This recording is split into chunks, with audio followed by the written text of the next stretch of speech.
El chasquido de las copas de Chianti, la brisa tibia que acaricia las vides de la Toscana, sonidos, sensaciones que ahora son mi vida. Pero en mi cabeza, a menudo, no son más que un débil murmullo que se ahoga bajo el eco del golpe de la puerta de una celda de prisión. No la mía, gracias a Dios, la de Carlos. ¿Cómo llegué a esto? ¿Cómo pasé de ser Maria Pendleton, esposa del afamado arquitecto de Madrid, a una mujer que, con la calma de un cirujano, desmanteló la existencia de su propio marido? Ni siquiera yo lo sé del todo. Hay días en que la claridad es cristalina, otros en los que solo hay bruma, la niebla del pasado y sus verdades incómodas. Fue hace años ya, 6, 7. El tiempo se dobla sobre sí mismo.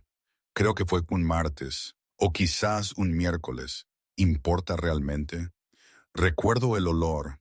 Sí, el olor fue el inicio. Un perfume de vainilla barato, casi chabacano, pegado al cuello de su traje a medida de Carlos. Ese hombre, Carlos, creía ser el dueño de su propio universo, capaz de hacer malabares con una esposa devota, o eso pensaba él. Una carrera de altísimo nivel y una amante secreta, sin que ninguna bola cayera al suelo. Qué equivocado estaba. Yo, por mi parte, no es que estuviera devota. Estaba presente. Estaba observando. 10 minutos después de aquel olor, se derrumbaría, no por un grito o un disparo, sino por un par de pendientes de diamantes Cartier y una simple hoja de papel color crema que desmantelaría su vida, palabra a palabra. O eso pensó él. Yo diría que él mismo la desmanteló. Yo solo le di la herramienta.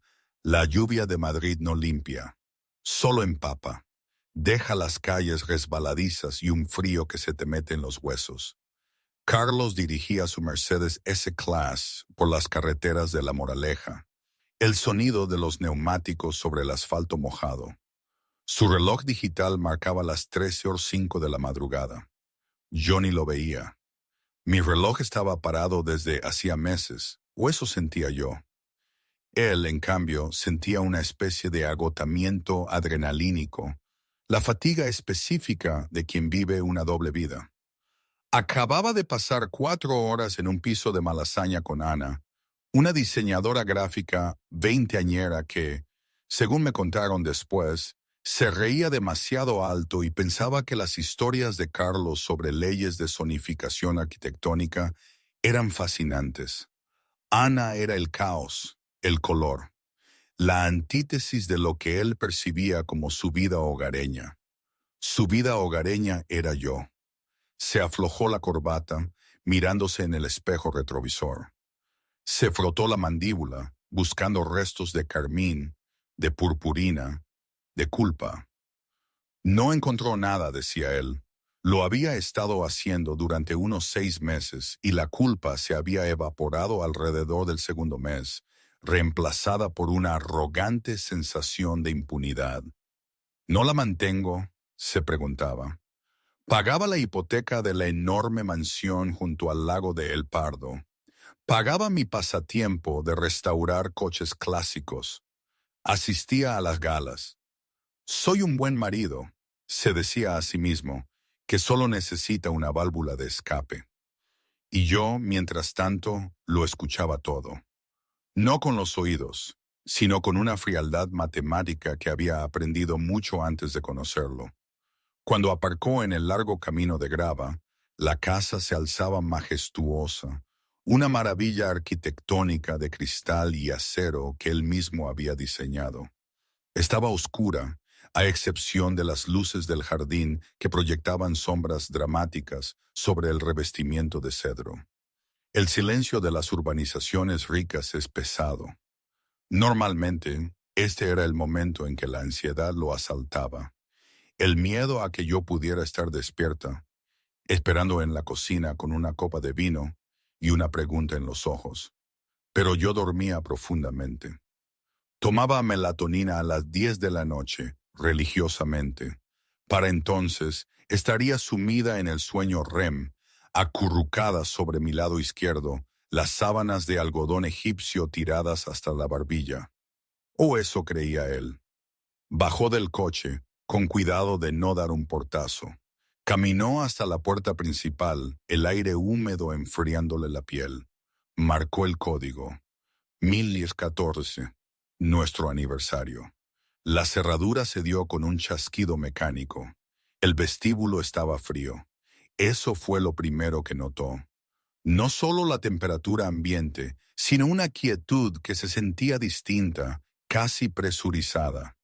La casa solía oler a lirios frescos y al leve y cálido zumbido de la calefacción por suelo radiante. Esa noche no olía a nada. Olía a vacío. Carlos se quitó los zapatos, dejándolos en silencio sobre la alfombrilla. Subió la escalera flotante, sus calcetines deslizándose contra la madera de nogal pulida. Al llegar al rellano, miró hacia el dormitorio principal. La puerta estaba ligeramente entreabierta. La empujó, conteniendo la respiración, preparándose para colarse en el baño, quitarse el olor del spray corporal de vainilla de Ana y deslizarse en la cama a mi lado. María, susurró, por si acaso. Nadie respondió. Caminó hasta la cama. Estaba hecha. Carlos parpadeó. Extendió la mano y tocó el edredón. Estaba tenso, impecable y completamente sin tocar. Frunció el ceño mirando su reloj de nuevo. Las 3:18 de la madrugada. Quizás me había quedado dormida en la habitación de invitados. Quizás estaba enferma. Se giró hacia el baño. María, intentó de nuevo. El baño estaba oscuro. Accionó el interruptor de la luz. El brillo repentino le hirió los ojos. Las encimeras de mármol relucían. La bañera estaba seca. El pánico comenzó a anudársele en el estómago. Una serpiente fría y resbaladiza. Regresó al dormitorio y encendió la lámpara de la mesilla de noche. Fue entonces cuando lo vio. Sobre la madera oscura del tocador antiguo que tanto me gustaba, había una pequeña caja de terciopelo. Al lado, una única hoja de papel doblada una vez. Carlos se acercó. Sus piernas se sentían repentinamente pesadas, como si estuviera caminando en el agua. Reconoció la caja de terciopelo. Era el regalo que me había dado por nuestro 10º aniversario hacía apenas 3 semanas. Unos pendientes de diamantes tallapera que valían más que toda la deuda de los estudios de Ana. Abrió la caja.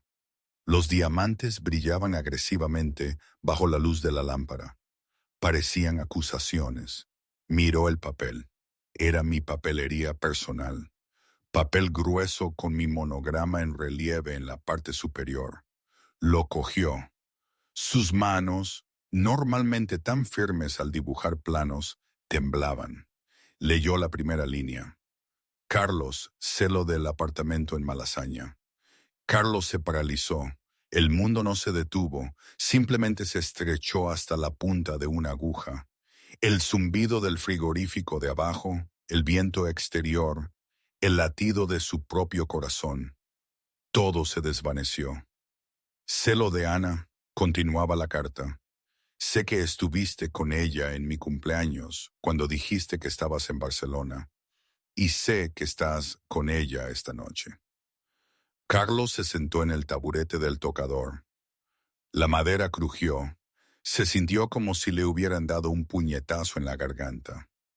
Leyó la carta de nuevo, sus ojos escaneando los elegantes bucles cursivos de mi caligrafía. Era una letra aterrorizada. No, era una letra enfadada. No, era precisa. Era la caligrafía de una mujer que había redactado este texto días, quizás semanas, con antelación. Siempre pensaste que yo era pasiva, Carlos. Confundiste mi conformidad con ignorancia. Pero olvidaste que antes de ser tu esposa, era auditora. Noto cuando los números no cuadran. Noto cuando el tiempo no se justifica.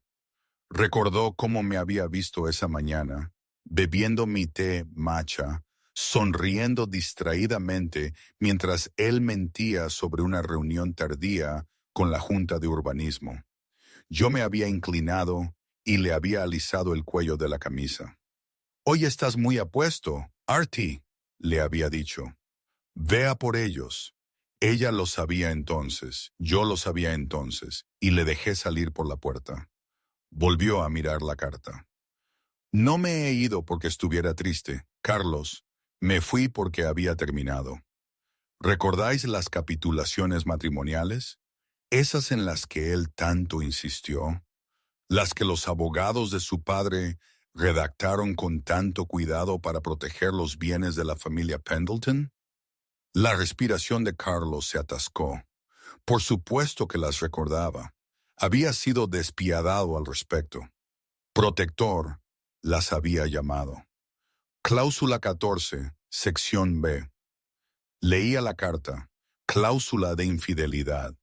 Si se demuestra con pruebas sustanciales, la separación de bienes prenupcial se anula y la parte infractora pierde su parte del hogar conyugal y la custodia principal de los activos líquidos conjuntos. Carlos soltó una risa. Era un sonido seco y ahogado. «¿Pruebas sustanciales?», murmuró a la habitación vacía. «Buena suerte». Leyó el siguiente párrafo. «Contraté a un detective privado hace 6 meses, Carlos. Se llama señor Vargas. Tiene fotos. Tiene recibos de tarjetas de crédito. Tiene el contrato de arrendamiento que firmaste para ese apartamento a nombre de tu empresa, lo cual, por cierto, es técnicamente malversación de fondos, ya que usaste los fondos operativos de la empresa para un asunto personal ilícito. A la junta directiva no le gustará eso».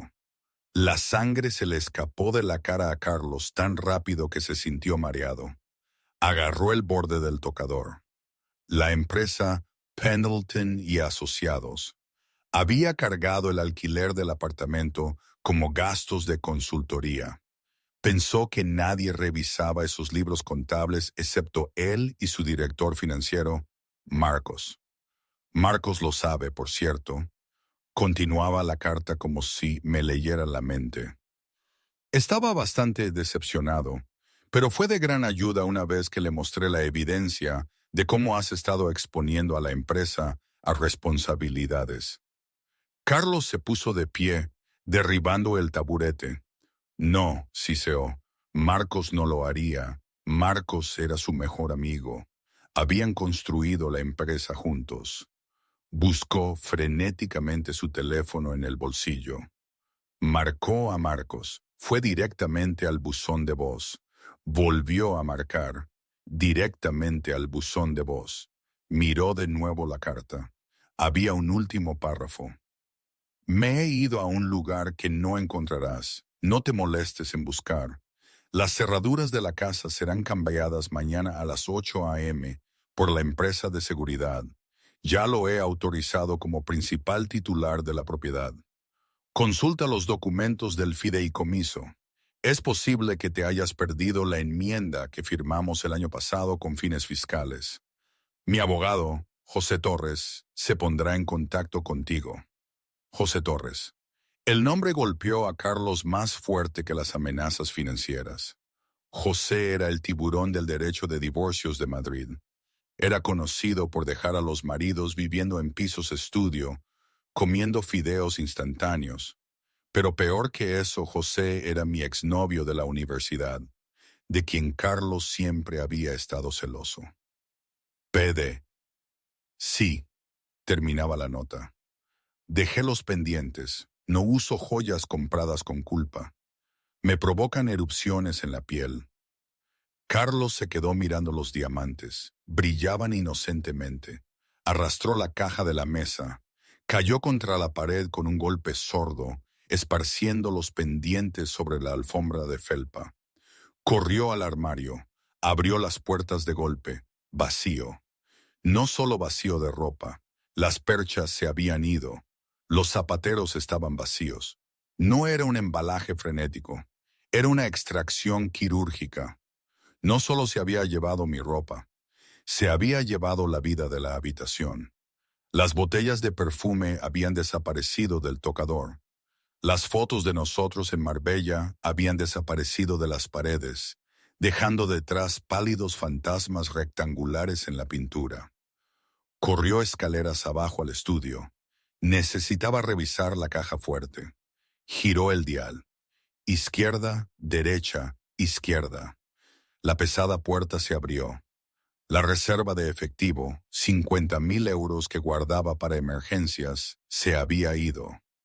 Los pasaportes se habían ido.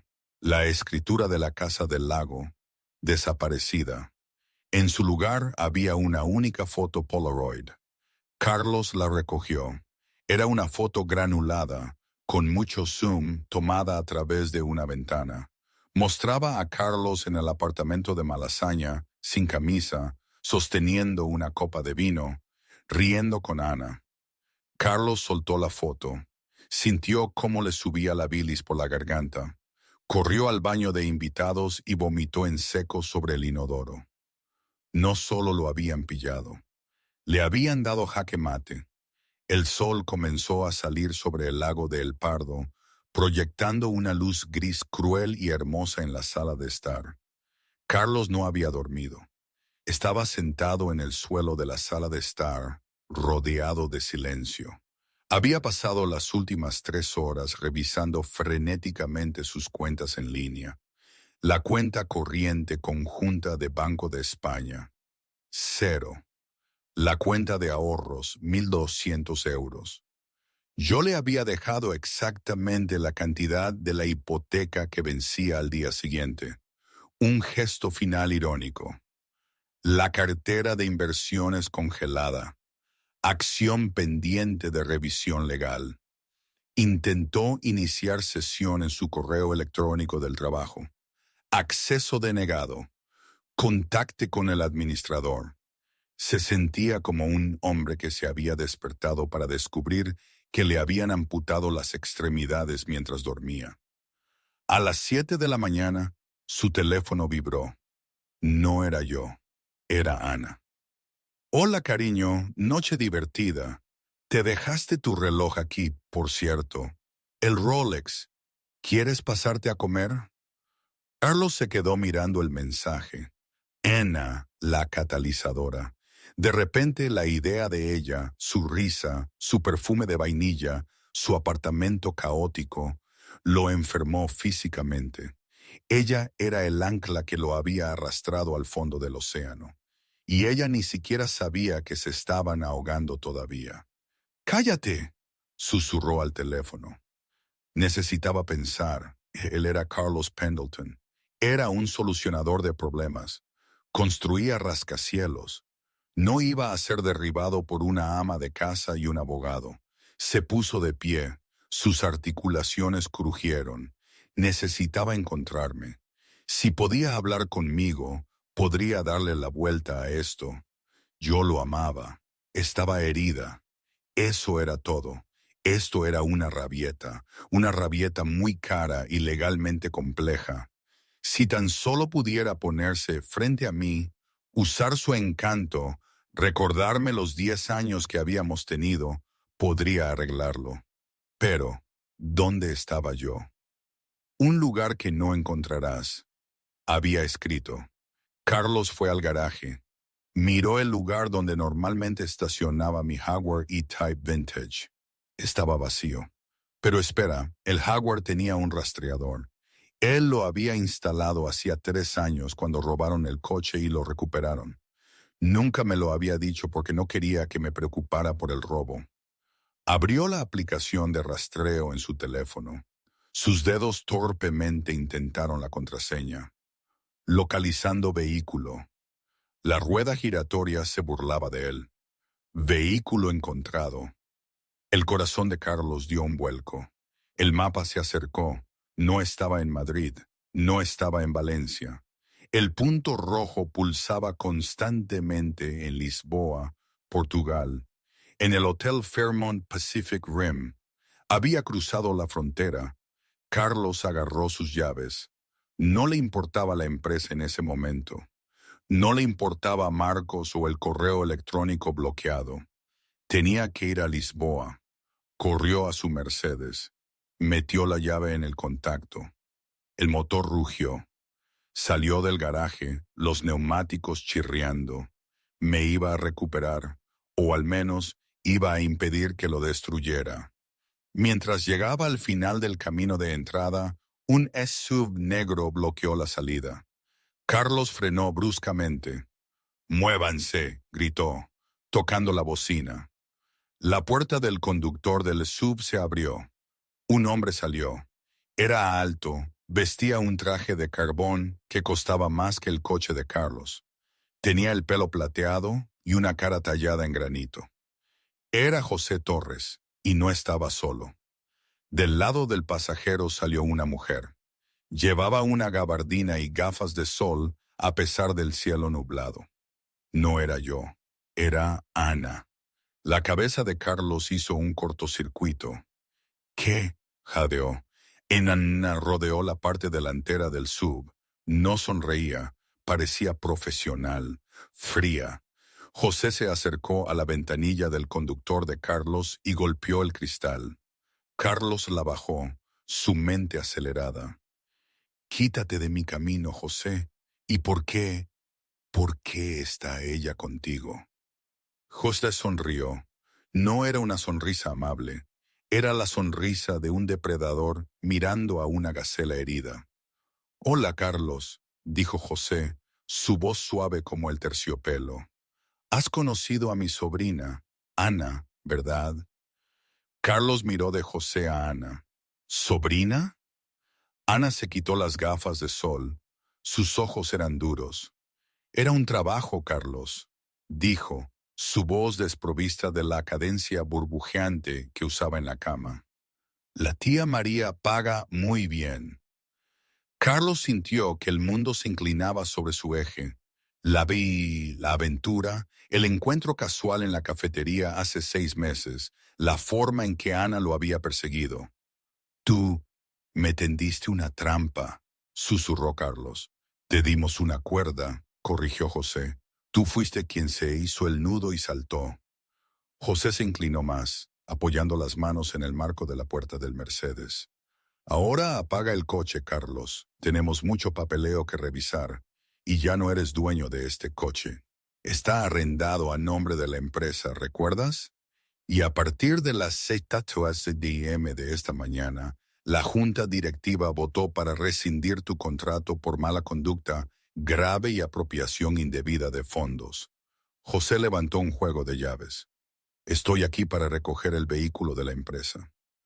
Carlos se quedó allí sentado, con el motor al ralentí, la calefacción a todo gas, mientras la helada realidad finalmente se asentaba.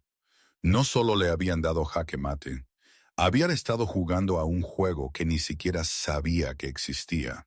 Momentos como ese, ¿sabéis? Cuando la vida te da un portazo tan fuerte que crees que se te ha caído el cielo encima, en retrospectiva, son cómicos. En serio. Miro a Carlos y pienso en la imagen que tenía de sí mismo.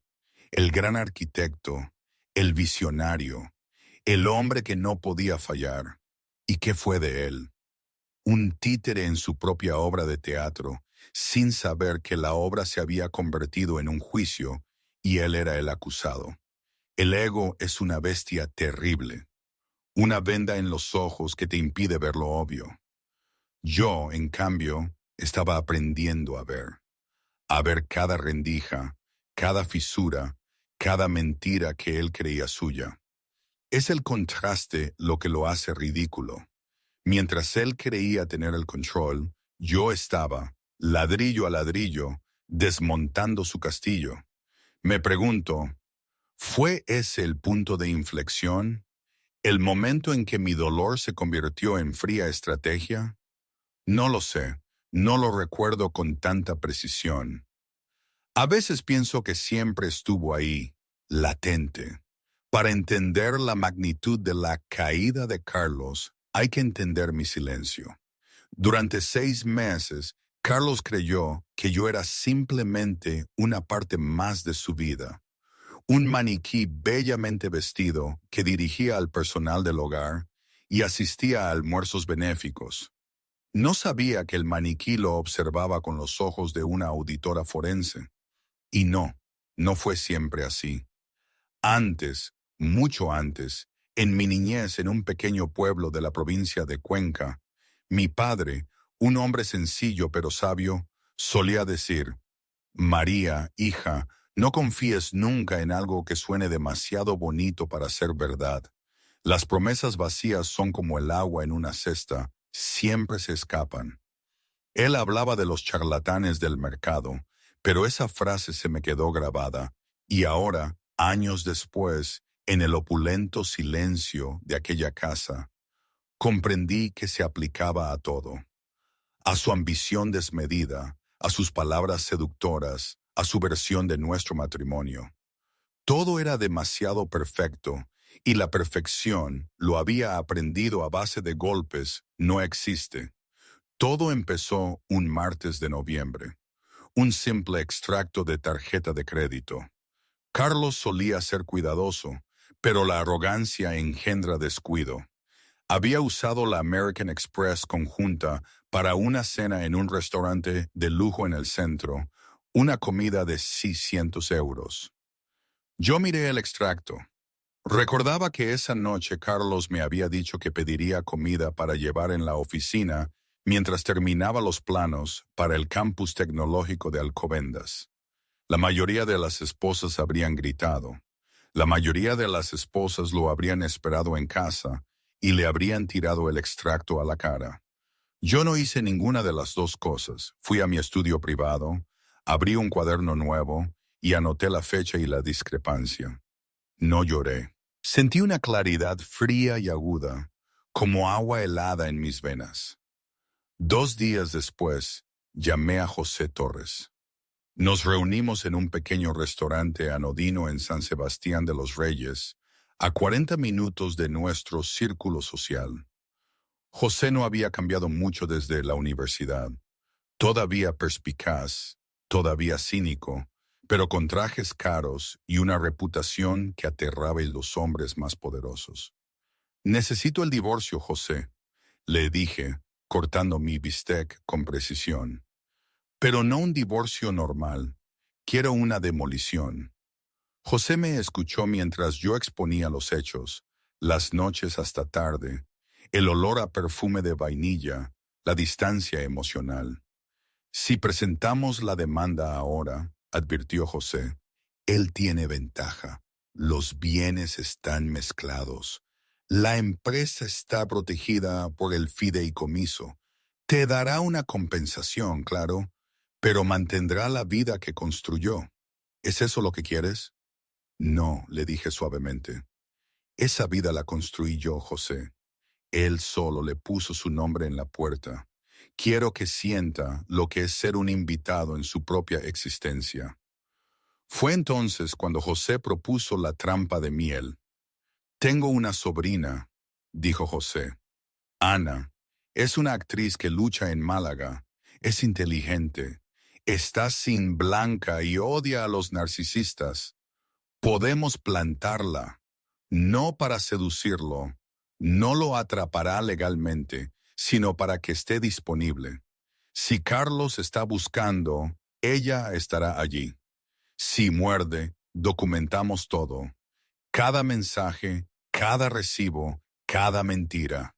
Dudé solo un segundo. Hazlo, dije. Durante los siguientes 6 meses, Maria Pendleton dio la actuación de su vida. Cuando Carlos llegaba a casa oliendo a Ana, yo le besaba la mejilla y le preguntaba por su día.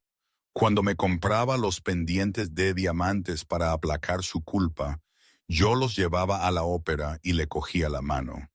Todo mientras calculaba su valor de reventa en mi cabeza. Lo vi transformarse. Se volvió engreído. Comenzó a mover dinero de forma descuidada de las cuentas de la empresa para cubrir el alquiler del apartamento de Ana. Yo lo vi todo. Tenía acceso a sus contraseñas. Usaba la misma variación de su cumpleaños para todo. Descargué los libros contables. Reenvié los correos electrónicos a José. Me senté con Marcos, el socio comercial de Carlos, para tomar un café. Estoy preocupada por él, Marcos, le dije, fingiendo preocupación. Parece errático, gastando dinero de la empresa en lujos personales. Marcos, un hombre que amaba el resultado final más que la amistad, miró las hojas de cálculo que le deslicé por la mesa. Su cara se puso pálida. Está facturando el alquiler de la amante como honorarios de consultoría, dijo, la voz estrangulada. Me temo que sí, suspiré yo. No quiero arruinarlo, Marcos, pero tienes un deber fiduciario con la Junta. Si la Hacienda Pública descubre esto, dejé la frase en el aire. Vi a Marcos volverse contra Carlos en tiempo real. Fue magistral. No solo estaba divorciándome de un marido, estaba aislando un objetivo. La noche que me fui, no sentí tristeza. Recorrí la casa tocando los muebles que había elegido, el arte que había curado. Me sentí como un fantasma persiguiendo mi propia vida.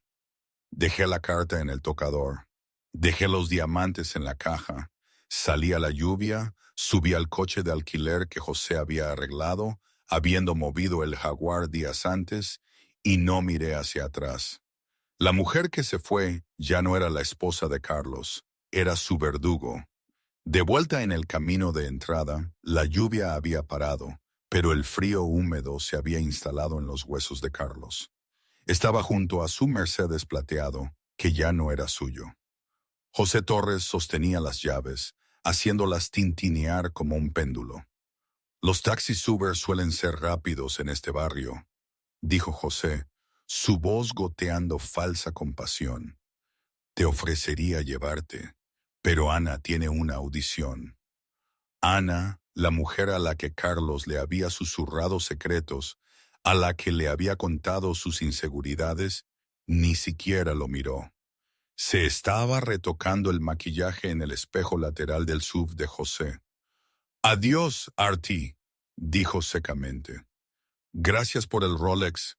Pagué mi tarjeta de crédito. Se alejaron.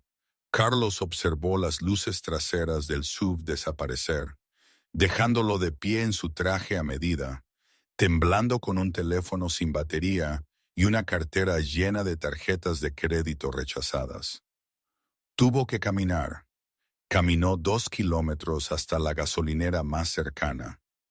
La humillación quemaba más que el esfuerzo físico. Pasaban coches, quizás vecinos, salpicándole agua sucia en los pantalones. Finalmente logró convencer al dependiente de la gasolinera para que le dejara usar el teléfono fijo para llamar en un taxi. Tenía 40 euros en efectivo en el bolsillo.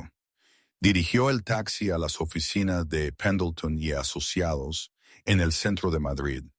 Necesitaba hablar con Marcos. Necesitaba explicar que esto era un malentendido, una vendetta personal que se había mezclado con los negocios. Podría arreglarlo. Él era el genio creativo.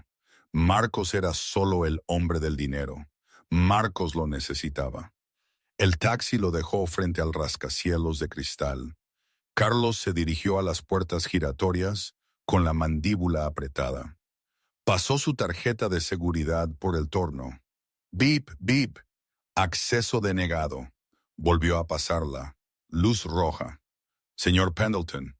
Carlos se giró. Era Miguel, el jefe de seguridad del edificio. Miguel llevaba 10 años trabajando allí. Carlos le daba una bonificación navideña cada año. Miguel, esta cosa está rota, dijo Carlos, tratando de forzar una risa. Déjame entrar. Miguel miró sus zapatos, luego a Carlos. Parecía dolido. No puedo hacer eso, señor. Tengo un memorándum. Se le ha prohibido el acceso a las instalaciones. ¿Prohibido? La voz de Carlos subió una octava. Soy dueño de este maldito edificio, Miguel. Diseñé el vestíbulo en el que estamos parados. Señor, por favor, dijo Miguel, dando un paso adelante con la mano cerca de su cinturón. No montó una escena. Marcos le dejó una caja. Miguel hizo una señal a la recepción.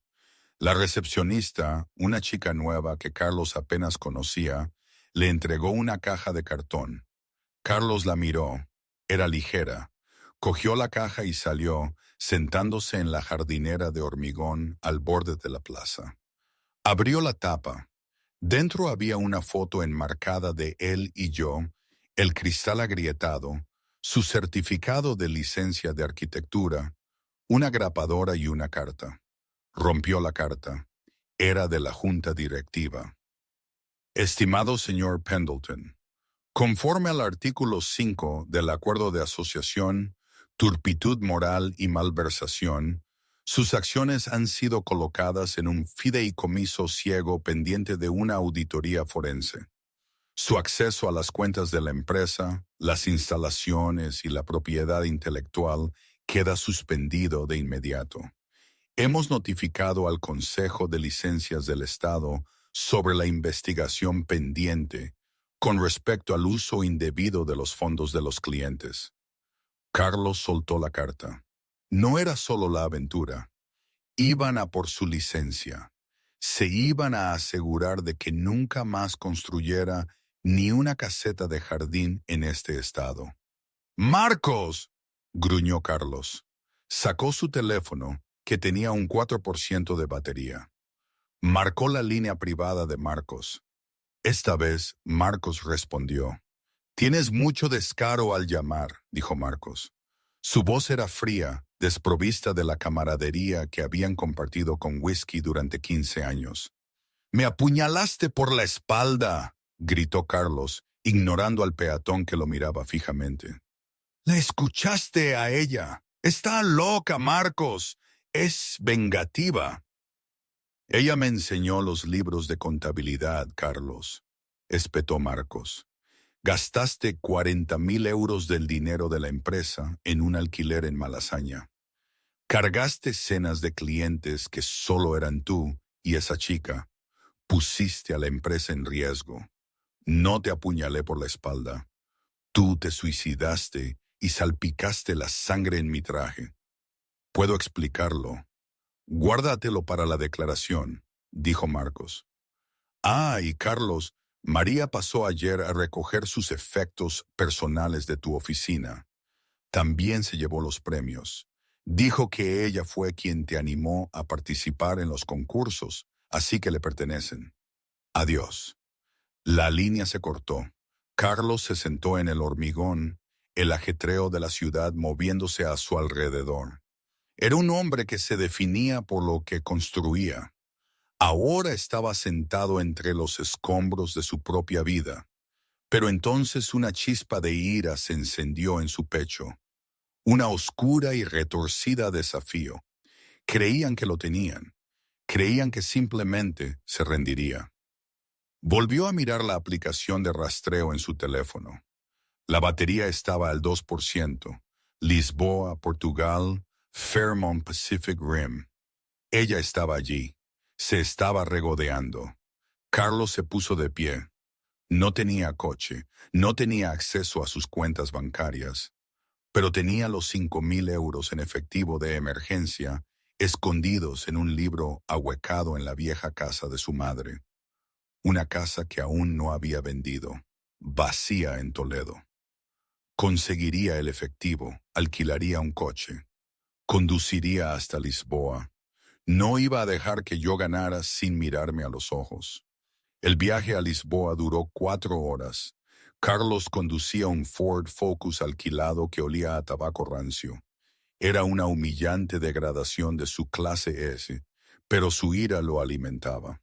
Cruzó la frontera con una mirada fulminante a la gente de aduanas, sus nudillos blancos apretados en el volante. Llegó al Fairmont Pacific Rim a las 8 de la tarde. El hotel era el lujo encarnado, moderno, elegante, caro. Era exactamente el tipo de lugar que yo elegiría.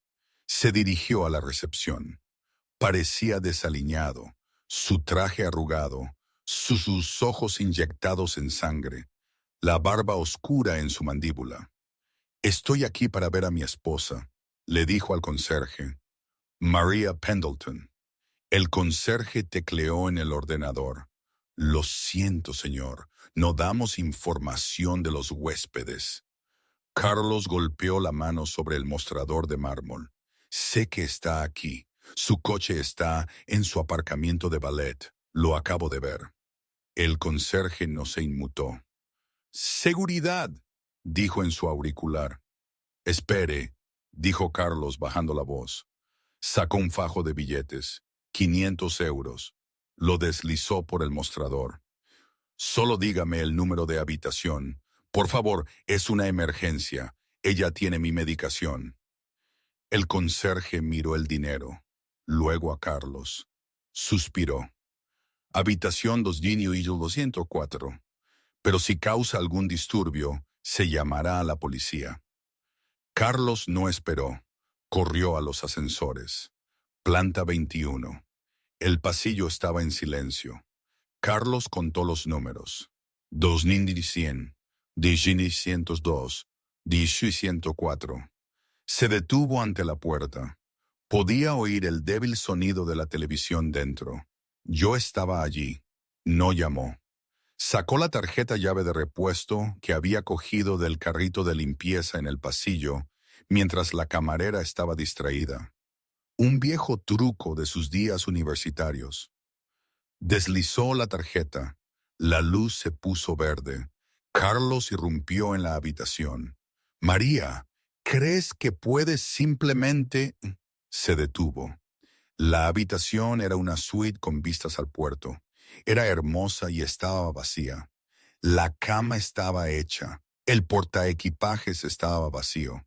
Pero en el escritorio, frente a la puerta, había un portátil. Estaba abierto. La pantalla brillaba y junto al portátil estaba la llave del Jaguar. Carlos caminó lentamente hacia el escritorio. En la pantalla había una ventana de reunión de Zoom. Estaba activa. «Hola, Carlos», dijo una voz por los altavoces. Carlos se paralizó. Miró la pantalla. Yo estaba allí.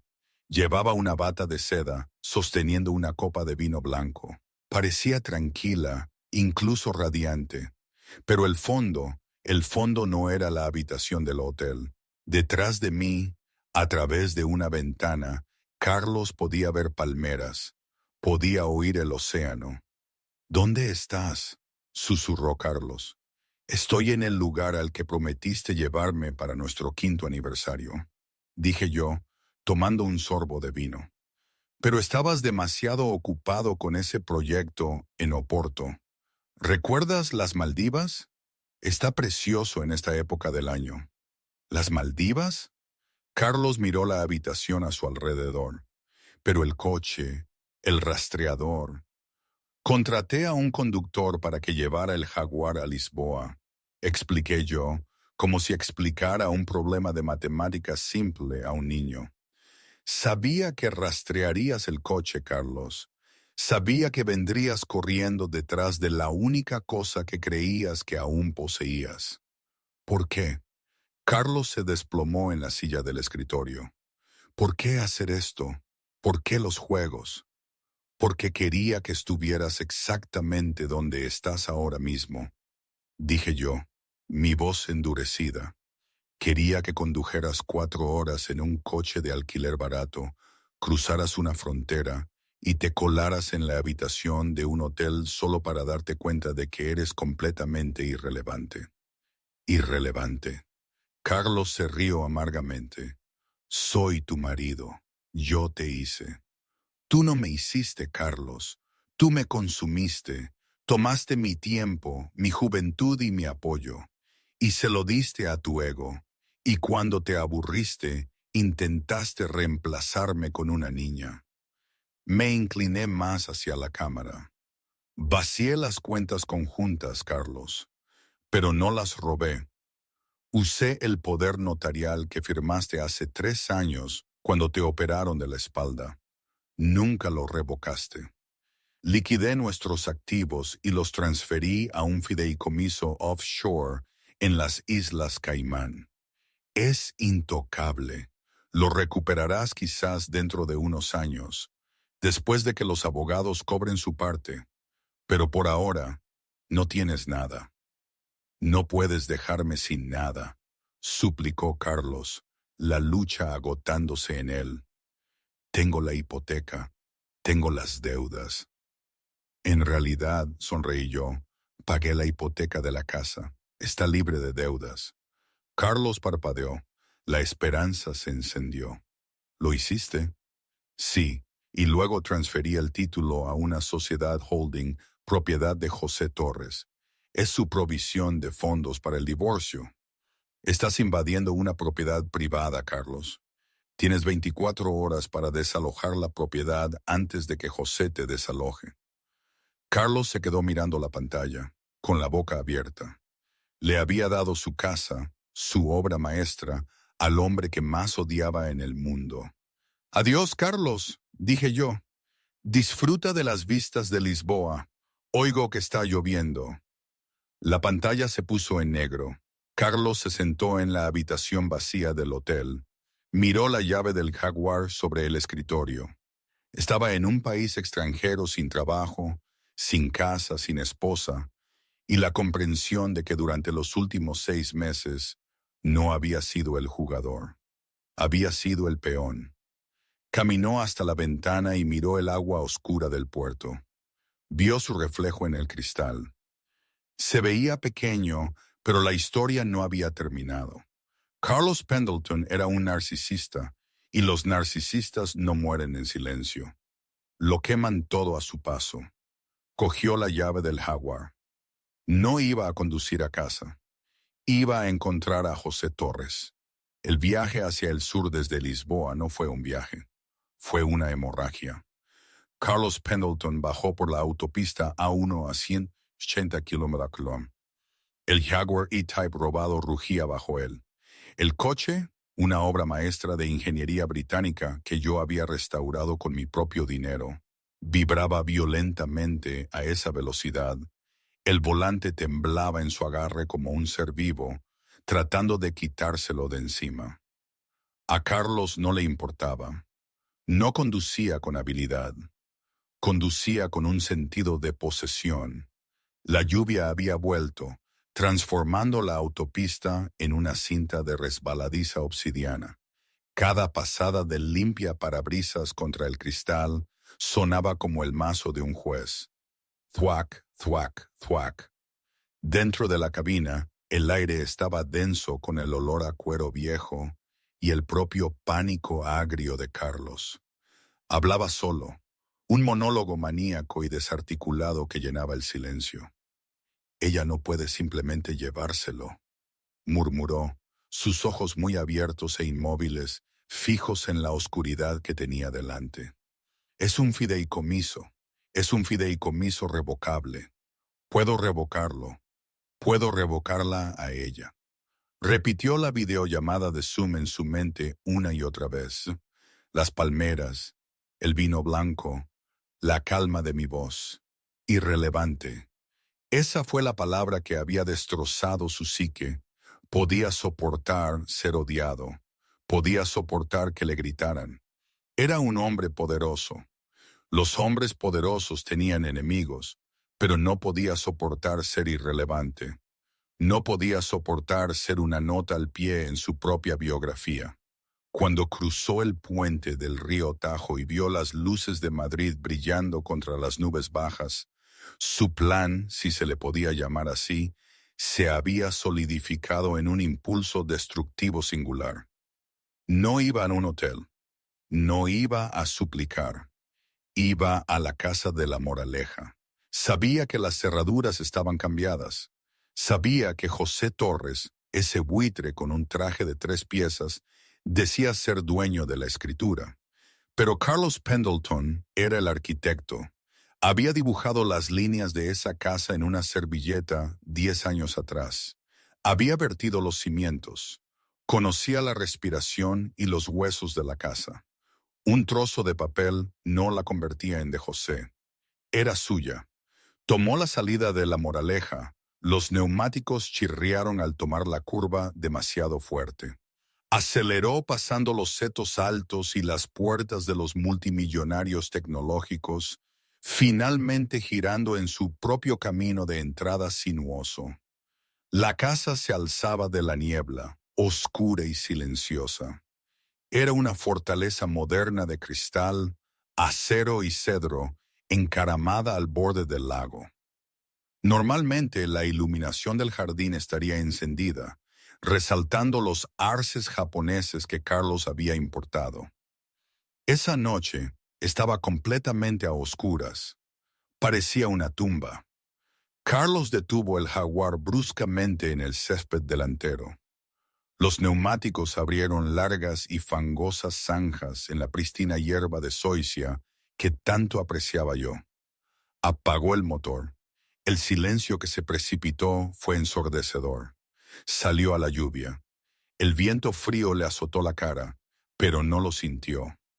Miró la puerta principal, una enorme puerta pivotante de caoba. Se palpó los bolsillos.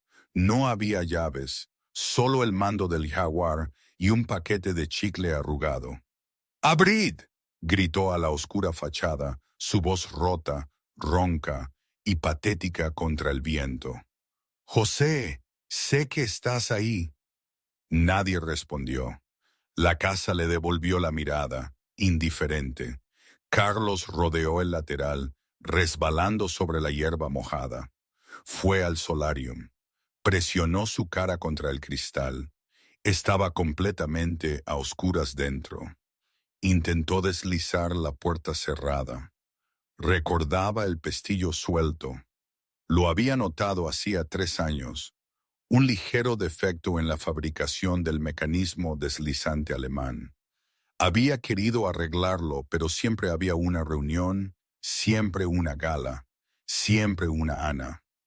Agarró el mango, levantó el pesado panel hacia arriba con todas sus fuerzas y empujó. No se movió. Yo lo había arreglado. Por supuesto que sí. Había arreglado el pestillo como había arreglado las finanzas, silenciosa y eficientemente, sin decírselo a él.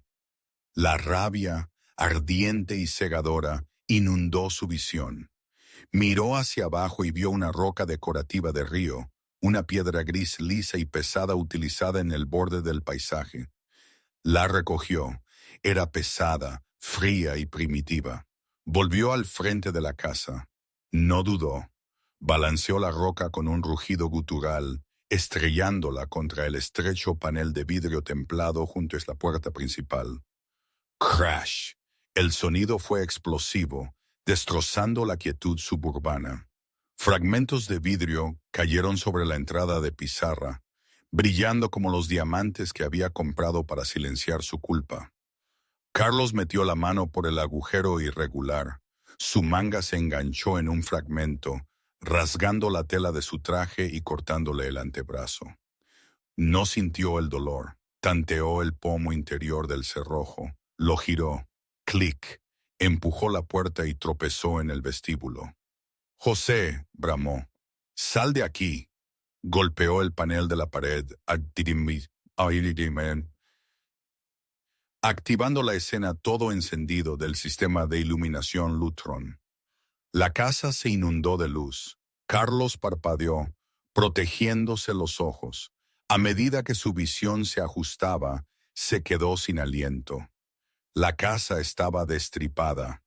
El vestíbulo, normalmente dominado por una enorme escultura abstracta y una alfombra persa, estaba vacío. Las paredes, antes adornadas con arte local, estaban desnudas, mostrando solo los débiles cuadrados más oscuros donde los marcos habían colgado durante una década.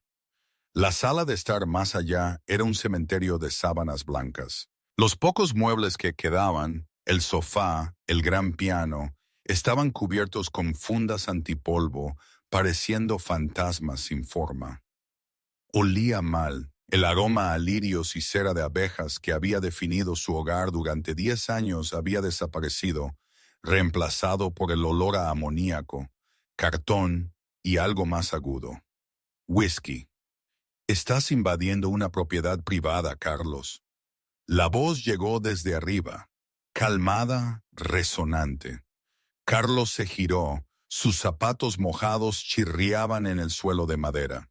De pie en el rellano del entresuelo, apoyado casualmente contra la barandilla de cristal, estaba José Torres. Parecía irritantemente en casa. Llevaba una bata de seda azul marino sobre una camisa blanca y pantalones, sosteniendo una copa de cristal de líquido ámbar. Miró a Carlos no con miedo, sino con la leve molestia que se podría mostrar a un perro embarrado que había entrado en la casa. Y no estaba solo. De las sombras del pasillo detrás de José, una mujer dio un paso adelante.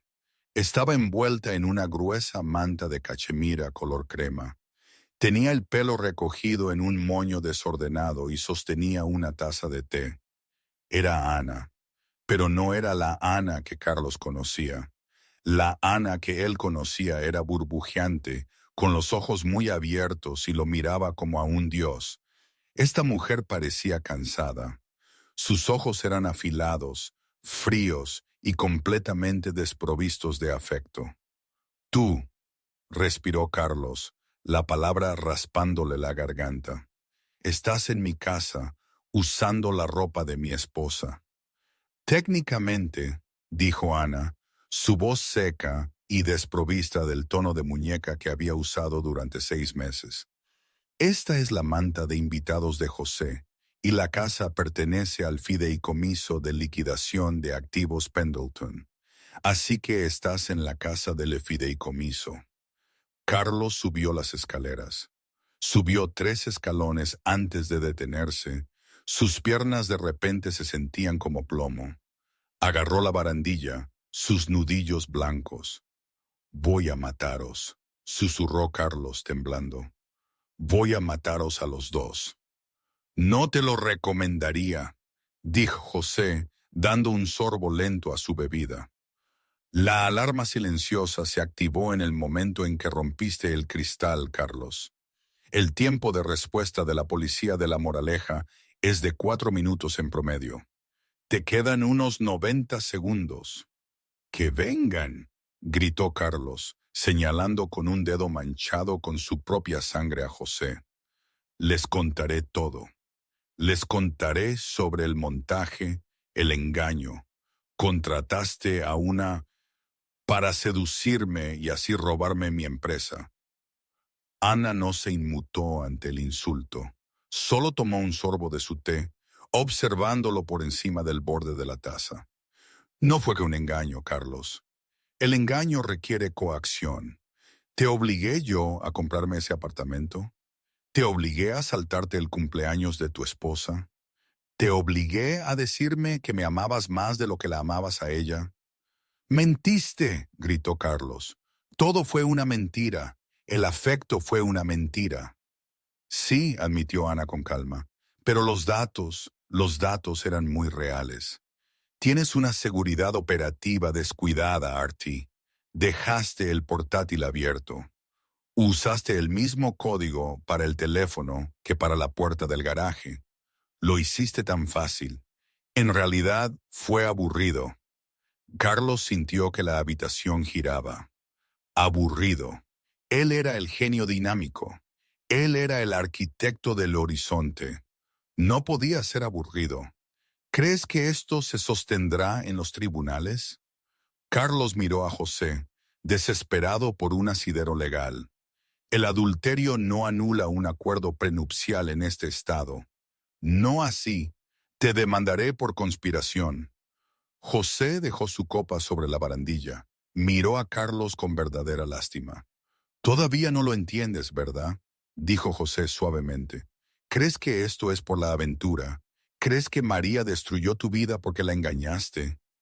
Es una celosa, vengativa». «Carlos, para», ordenó José. La autoridad en su voz hizo que Carlos cerrara la boca. «María no te dejó porque te acostabas con Ana. Podría haber vivido con eso. Te dejó porque eras peligroso». Carlos frunció el ceño. «¿Peligroso? Soy arquitecto, no un gánster». «Hace 3 meses», dijo José. Estabas en la cama con Ana. Habías consumido una botella de whisky. Te sentías expansivo, jactancioso. Ana metió la mano en el bolsillo de su bata prestada y sacó una pequeña grabadora digital negra. La levantó.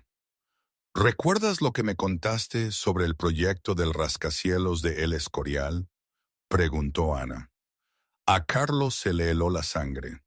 El proyecto de El Escorial, la variación de zonificación, la restricción de altura que había amenazado con frustrar el trato. Yo no sé de qué hablas. Dale al play, Ana, dijo José. Ana pulsó el botón. El audio era nítido. La voz de Carlos llenó el cavernoso y vacío vestíbulo. Era inconfundible. El balbuceo del alcohol, la arrogancia, el tono grave de un hombre tratando de impresionar a una mujer más joven. Marcos es un cobarde, nena. Se preocupa por las reglas. Le dije que las reglas son para la gente que no puede permitirse romperlas. Me reuní con el comisionado de urbanismo en el parking de ese restaurante de carretera terriblemente barato de la A6. Le entregué una bolsa de gimnasio con 50,000 euros en billetes mezclados. ¡Boom! Variación aprobada a la mañana siguiente. Así es como se construye un legado, Ana. No pides permiso, lo compras. Clic. El silencio que siguió fue absoluto. Carlos se desplomó contra la barandilla, se deslizó hasta quedar sentado en las escaleras, con la cabeza entre las manos. El corte irregular en su brazo manchó de sangre el impecable peldaño blanco. Me grabaste, susurró. Tuvimos que hacerlo, dijo José, bajando las escaleras lentamente, deteniéndose unos escalones por encima de Carlos. María encontró la retirada en el libro de contabilidad de la empresa. 50,000 euros marcados como costos de materiales. Ella sabía que no comprabas materiales con efectivo. Sospechaba soborno. José se inclinó, su voz bajando a un susurro. ¿Sabes lo que hacen los federales cuando pillan a un socio de una empresa involucrado en sobornos y fraude electrónico, Carlos? Utilizan la ley RICO.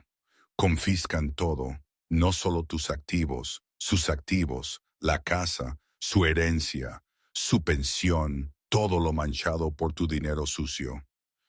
Carlos levantó la vista, sus ojos enrojecidos. Así que ella no inició el divorcio para castigarte, dijo José. Lo inició para separar sus activos de los tuyos antes de que llegara la acusación. Necesitaba pruebas de que no era cómplice.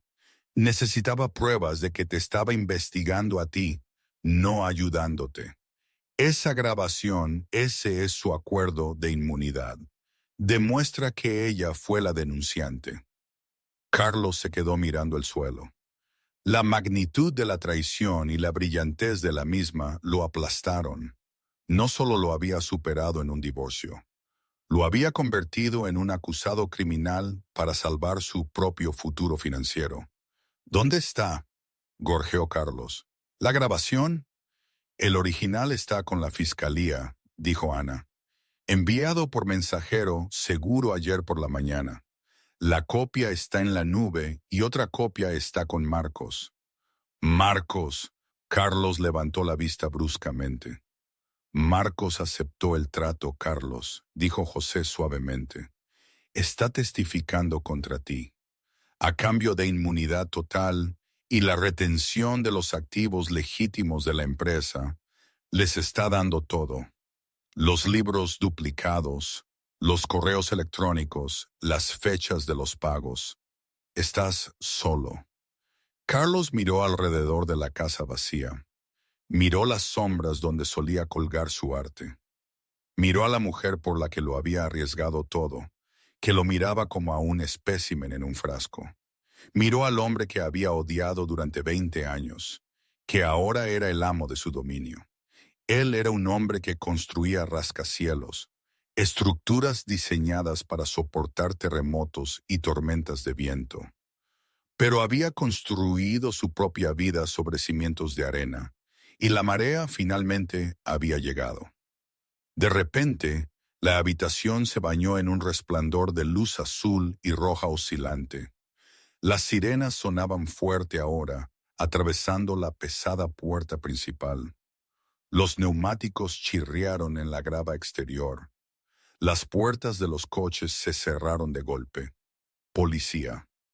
«Tenemos el perímetro asegurado», gritó una voz desde fuera. Carlos no se movió, no corrió, no había dónde correr.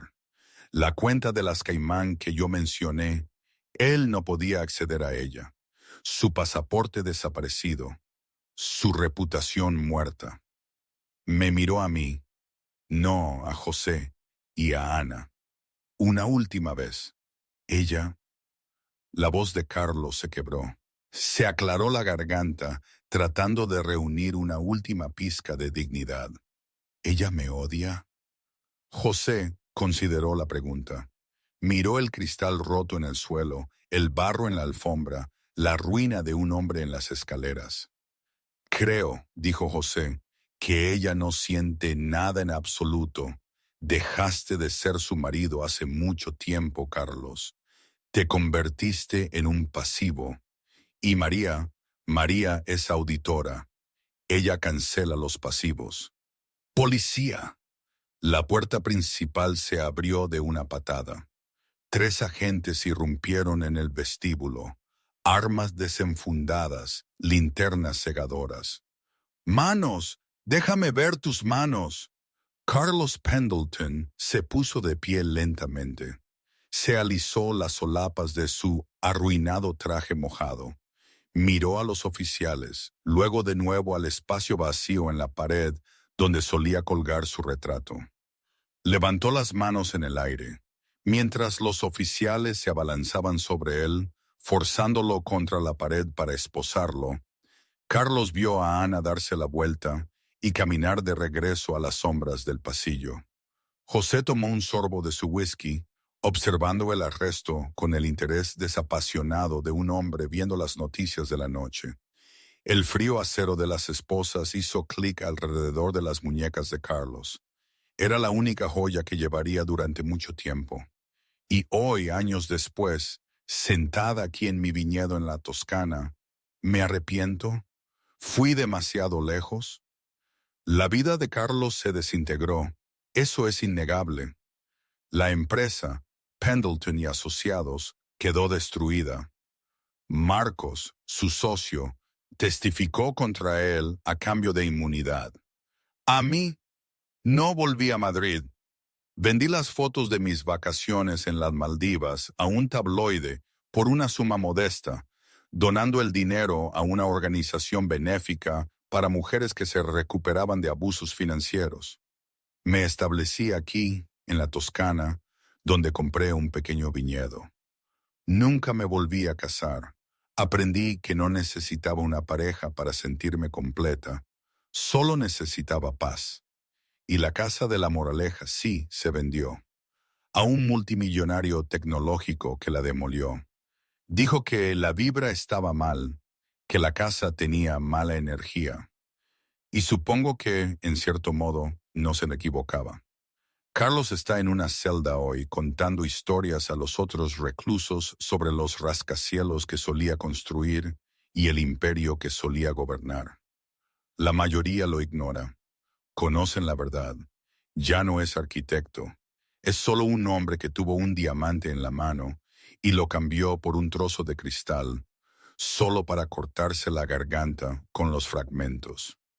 La tragedia de Carlos no es que cayera, es que cayó de una altura que nunca mereció pisar en primer lugar. ¿Y ahora qué pensáis? ¿Fue mi venganza demasiado fría? ¿O Carlos obtuvo exactamente lo que merecía? A veces, la justicia tiene un sabor amargo, incluso para quien la imparte.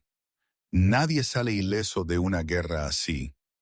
¿Realmente creéis que hay felices para siempre en historias como esta? No, no lo creo. La vida es un lienzo lleno de cicatrices, algunas visibles, otras profundas en el alma. La paz que busco no es la ausencia de recuerdos, sino la capacidad de mirarlos sin que me consuman.